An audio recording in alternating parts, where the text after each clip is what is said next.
with one another. I am so tired of women whining. Mate, it's the only like person whining at the moment is you. Literally, the men fund our leagues, and we will still whine that we don't get paid enough. And honestly, when athletes do shit like this, it makes all of us look bad. Because instead of being thankful for the league that we have, we go out and whine and complain about the pay. I mean, as I said, I'm not whining. You sound like you're maybe doing a bit of whining. But like personally, I don't think we should be whining. I think people should be organising. If you want a pay increase, join a union, get out there and fight for it. That's my view. Should the women footballers get the same as the men? Yeah, I think it probably makes sense. No. They're not generating enough revenue. Why should, let's say over a 1 year period, 365 days, let's say 600,000 people watch women's football and 5 million people watch men's football. It should be the 5 million men, so it should be the men that play football that get played more because you've got 5 million men watching them as opposed to, 600,000 people watching females football. Even if they're not making anything like the revenue. Ultimately, it's not going to change. That's like having fucking Nando's next to, I don't know, Frankie and Benny's or some other restaurant. And Nando's say, why are we not making as much money as them? Yo, Nando's only has 1,000 people come into the shop, into the restaurant a week. Frankie and Benny's has 10,000 people. Do the fucking maths. It's not going to change unless they organise. That's actually true across every sector in the economy.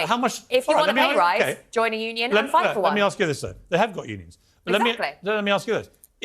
On talent alone, for example, as a yardstick, the US women's football team were beaten by a group of under-15 boys from Texas. Oh, yeah, they got thrashed. I heard basically the women's, like he said, the women's football team, whatever, innit? They went up against some college kids or some school kids, some 15-year-olds, and they got battered by the 15-year-olds. Texas, right? Who were very good under-15 boys, but their under-15 boys team beat them, I think, about 8-9-0 or something. Mad. How the hell are you getting beaten by a 15-year-old 9-0? You shouldn't even be... Listen, if the women's team were that good, they shouldn't even be... there should be no match. It shouldn't even be 1-0 to the women's team. It should be like 3-0 to the women's team. No, they got beaten 9-0 by the boys' team. So why should women footballers, who are clearly nowhere near as good as their male counterparts, just technically, why should they get paid anything like as much money? Well, I mean, it sucks, doesn't it, that, as a woman... you play volleyball. I'm a surfer. I absolutely love surfing. It's very hard for women to build up a body strength. This is something that I've learned very much the hard way.